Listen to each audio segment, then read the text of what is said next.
നമസ്കാരം, ഷെക്കേന വേൾഡ് ടുഡേയിലേക്ക് ഏവർക്കും സ്വാഗതം.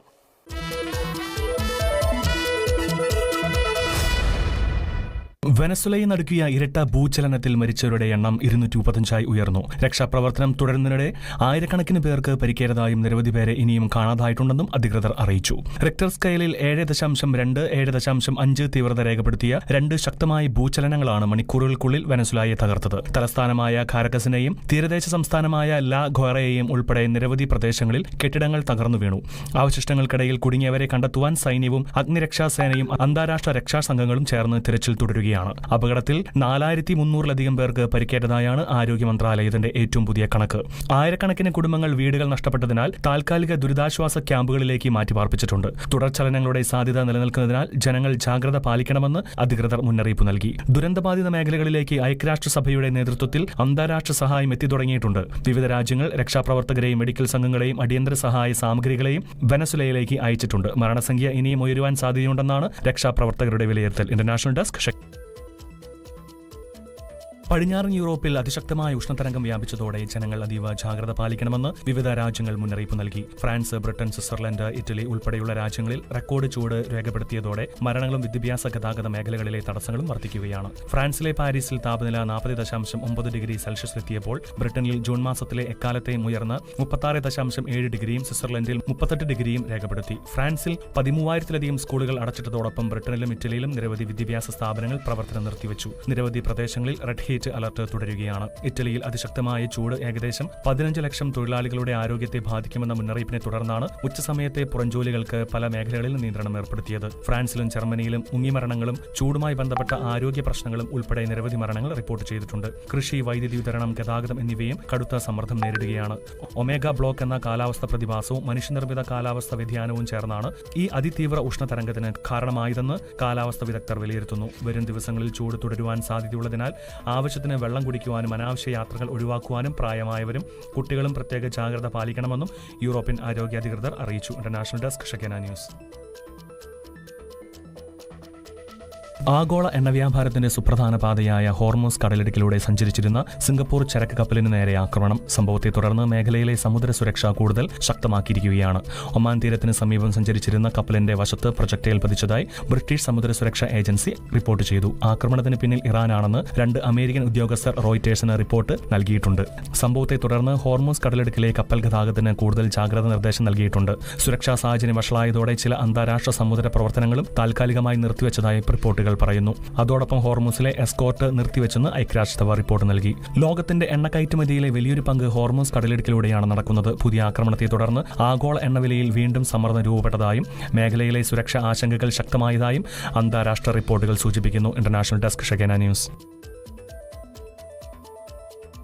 കോങ്കോ ജനാധിപത്യ റിപ്പബ്ലിക്കിൽ എബോള വൈറസ് വ്യാപനം രൂക്ഷമാകുന്നു. രാജ്യത്ത് സ്ഥിരീകരിച്ച എബോള കേസുകൾ 1155 ഉയർന്നതായും മരണസംഖ്യ 304 ആയതായും സർക്കാർ ഏറ്റവും പുതിയ കണക്കുകൾ പുറത്തുവിട്ടു. കഴിഞ്ഞ 24 മണിക്കൂറിനിടെ ഏകദേശം 37 പുതിയ രോഗബാധയും 5 മരണവും റിപ്പോർട്ട് ചെയ്തു. രോഗബാധിതരെ നേരത്തെ കണ്ടെത്തുവാൻ വ്യാപക പരിശോധനയും സമ്പർക്ക പട്ടിക തയ്യാറാക്കലും ശക്തമാക്കിയിട്ടുണ്ടെങ്കിലും സാമൂഹ്യ വ്യാപനം ആഴ്ചത്തോറും വർദ്ധിക്കുന്നതായി ആരോഗ്യ അധികൃതർ അറിയിച്ചു. പ്രത്യേകതരം വകഭേദത്തിലുള്ള എബോള വൈറസാണ് നിലവിലെ രോഗവ്യാപനത്തിന് കാരണം. ഈ വകഭേദത്തിനെതിരെ അംഗീകൃത വാക്സിനോ പ്രത്യേക ചികിത്സയോ നിലവിലില്ലാത്തതിനാൽ രോഗനിയന്ത്രണം കൂടുതൽ വെല്ലുവിളിയാവുകയാണ്. സംഘർഷബാധിത പ്രദേശങ്ങൾ, ജനങ്ങളുടെ കുടിയൊഴിപ്പ്, ആരോഗ്യ പ്രവർത്തകർക്ക് നേരിടേണ്ടി വരുന്ന സുരക്ഷാ പ്രശ്നങ്ങൾ എന്നിവയും പ്രതിരോധ പ്രവർത്തനങ്ങളെ ബാധിക്കുന്നതായി ലോകാരോഗ്യ സംഘടന മുന്നറിയിപ്പ് നൽകി. രോഗവ്യാപനം നിയന്ത്രിക്കുവാൻ ആവശ്യമായ ധനസഹായം $1.4 ബില്യൺ ഉയർത്തിയതായി ആഫ്രിക്കൻ CDC അറിയിച്ചു.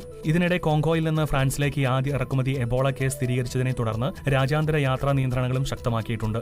നിലവിലെ രോഗവ്യാപനം നിയന്ത്രണ ശ്രമങ്ങളെ മറികടക്കുന്ന വേഗത്തിൽ മുന്നേറുകയാണെന്നും അന്താരാഷ്ട്ര സഹകരണം അടിയന്തരമായി വർദ്ധിപ്പിക്കേണ്ടതുണ്ടെന്നും ആരോഗ്യ വിദഗ്ധർ മുന്നറിയിപ്പ് നൽകുന്നു. International desk, Shekinah news.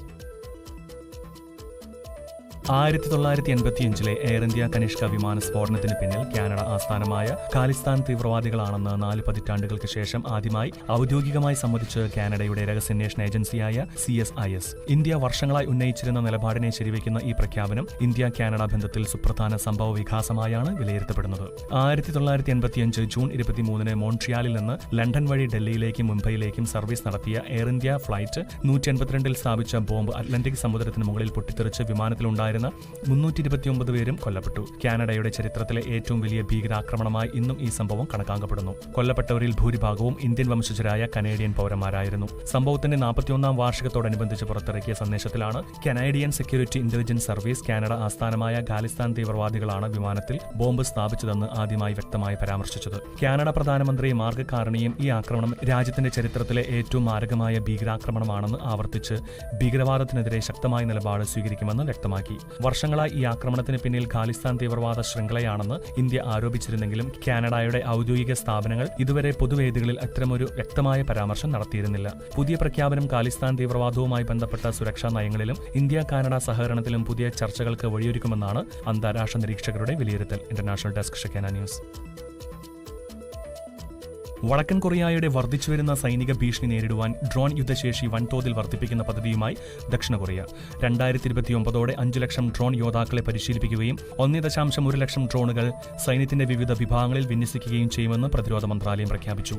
സൈന്യത്തിലെ ഓരോ സൈനികനും വ്യക്തിഗത ആയുധം പോലെ ഡ്രോണുകൾ ഉപയോഗിക്കുവാൻ പ്രാപ്തരാകൂ എന്നതാണ് പദ്ധതിയുടെ ലക്ഷ്യം. ഇതിനായി 20,000-ലധികം കുറഞ്ഞ ചെലവിലുള്ള ആക്രമണ നിരീക്ഷണ ഡ്രോണുകളും വാങ്ങും. കരസേന, നാവികസേന, വ്യോമസേന, മറൈൻ കോർപ്സ് എന്നിവിടങ്ങളിലാകെ ഡ്രോണുകളുടെ വ്യാപക വിന്യാസം ഉറപ്പാക്കുവാനാണ് സർക്കാർ തീരുമാനം. ലേസർ അധിഷ്ഠിത പ്രതിരോധ സംവിധാനങ്ങൾ, ഹൈ പവർ മൈക്രോവേവ് ആയുധങ്ങൾ, കൃത്രിമ ബുദ്ധി ഉപയോഗിക്കുന്ന ഡ്രോൺ സ്വാം, സാങ്കേതികവിദ്യ, ലോയിറ്റിംഗ് മ്യൂണിഷൻസ് എന്നിവയും പ്രതിരോധ സംവിധാനത്തിന്റെ ഭാഗമാകും. സുരക്ഷാ ആശങ്കകൾ പരിഗണിച്ച് ഡ്രോണുകളുടെ നിർമ്മാണത്തിൽ 100% ആഭ്യന്തര ഘടകങ്ങൾ മാത്രമേ ഉപയോഗിക്കൂവെന്ന് പ്രതിരോധ മന്ത്രി ആൻഗ്യൂ ബാക്ക് വ്യക്തമാക്കി. ഉക്രൈൻ യുദ്ധവും പശ്ചിമേഷ്യയിലെ സംഘർഷങ്ങളും ഡ്രോൺ യുദ്ധത്തിന്റെ പ്രാധാന്യം തെളിയിച്ച സാഹചര്യത്തിലാണ് ദക്ഷിണ കൊറിയയുടെ പുതിയ നീക്കം. റഷ്യയിൽ നിന്ന് സാങ്കേതിക സഹായം ലഭിച്ചതോടെ വടക്കൻ കൊറിയയും ഡ്രോൺ ശേഷി വേഗത്തിൽ വികസിപ്പിക്കുന്നതായി സിയോൾ ആശങ്ക പ്രകടിപ്പിച്ചിട്ടുണ്ട്. അതിർത്തിയിലെ സുരക്ഷ ശക്തിപ്പെടുത്തുന്നതിനോടൊപ്പം ആളുകളുടെ കുറവ് നേരിടുന്ന സൈന്യത്തിൽ ഓട്ടോമേഷനും ആളില്ലാ യുദ്ധ സംവിധാനങ്ങളും കൂടുതൽ ആശ്രയിക്കുവാനാണ് ദക്ഷിണ കൊറിയയുടെ പുതിയ പ്രതിരോധ നയം. International desk Shekinah news. ഹെയ്തിയിലെയും സിറിയയിലെയും ലക്ഷക്കണക്കിന് കുടിയേറ്റക്കാർക്ക് ലഭിച്ചിരുന്ന താൽക്കാലിക നാടുകടത്തൽ പരിരക്ഷ അവസാനിപ്പിക്കുവാൻ ട്രംപ് ഭരണകൂടത്തിന് അനുമതി നൽകി അമേരിക്കൻ സുപ്രീം കോടതി. ഇതോടെ 3.5 ലക്ഷത്തിലധികം ഹെയ്തി സ്വദേശികളും 6,000-ലധികം സിറിയൻ പൗരന്മാരും നാടുകടത്തൽ നടപടികൾ നേരിടേണ്ട സാഹചര്യം രൂപപ്പെട്ടിരിക്കുകയാണ്. 6-3 എന്ന ഭൂരിപക്ഷ വിധിയിലാണ് സുപ്രീം കോടതി ട്രംപ് ഭരണകൂടത്തിന്റെ നിലപാടിനെ അനുകൂലിച്ചത്. യുദ്ധവും പ്രകൃതി ദുരന്തവും ആഭ്യന്തര അസ്ഥിരതയും നേരിടുന്ന രാജ്യങ്ങളിൽ നിന്നുള്ളവർക്ക് നൽകുന്ന ടെമ്പററി പ്രൊട്ടക്ടർ സ്റ്റാറ്റസ് അവസാനിപ്പിക്കാനുള്ള ട്രംപ് ഭരണകൂടത്തിന്റെ തീരുമാനത്തിൽ കോടതികൾക്ക് ഇടപെടാനാവില്ലെന്നാണ് കോടതി വ്യക്തമാക്കിയത്. ഇതോടെ താഴ്ന്ന കോടതികൾ നേരത്തെ ഏർപ്പെടുത്തിയിരുന്ന വിലക്ക് നീങ്ങിയിരിക്കുകയാണ്. ഹെയ്തിയിലും സിറിയയിലും ഇപ്പോഴും ഗുരുതരമായ സുരക്ഷാ മാനുഷിക പ്രതിസന്ധി തുടരുന്ന സാഹചര്യത്തിൽ ഈ തീരുമാനം ആയിരക്കണക്കിന് കുടുംബങ്ങളെ അനിശ്ചിതത്തിലാക്കുമെന്നാണ് മനുഷ്യാവകാശ സംഘടനകൾ മുന്നറിയിപ്പ് നൽകുന്നത്. കുടിയേറ്റ സംരക്ഷണം താൽക്കാലിക സംവിധാനം മാത്രമാണെന്നും അത് സ്ഥിര താമസത്തിനുള്ള മാർഗമാകരുതെന്നുമാണ് ട്രംപ് ഭരണകൂടത്തിന്റെ വാദം. ട്രംപ് ഭരണകൂടത്തിന്റെ കർശന കുടിയേറ്റ നയങ്ങൾക്ക് പിന്തുണ നൽകുന്ന സുപ്രീം കോടതിയുടെ ഏറ്റവും പുതിയ സുപ്രധാന വിധിയായാണ് ഇതിനെ വിലയിരുത്തുന്നത്. മറ്റ് രാജ്യങ്ങളിൽ നിന്നുള്ള പ്രസ്തുത ആനുകൂല്യം ലഭിച്ച കുടിയേറ്റക്കാരെയും ഈ വിധി ഭാവിയിൽ ബാധിക്കാനിടയുണ്ടെന്ന് നിയമവിദഗ്ധർ ചൂണ്ടിക്കാട്ടുന്നു. അതേസമയം വിധിക്കെതിരെ കുടിയേറ്റ അവകാശ സംഘടനകൾ തുടർ നിയമ പോരാട്ടവും രാഷ്ട്രീയ സമ്മർദ്ദവും ശക്തമാക്കുമെന്ന് പ്രഖ്യാപിച്ചിട്ടുണ്ട്. International desk Shekinah news. World today സമാപിക്കുന്നു. നന്ദി, നമസ്കാരം.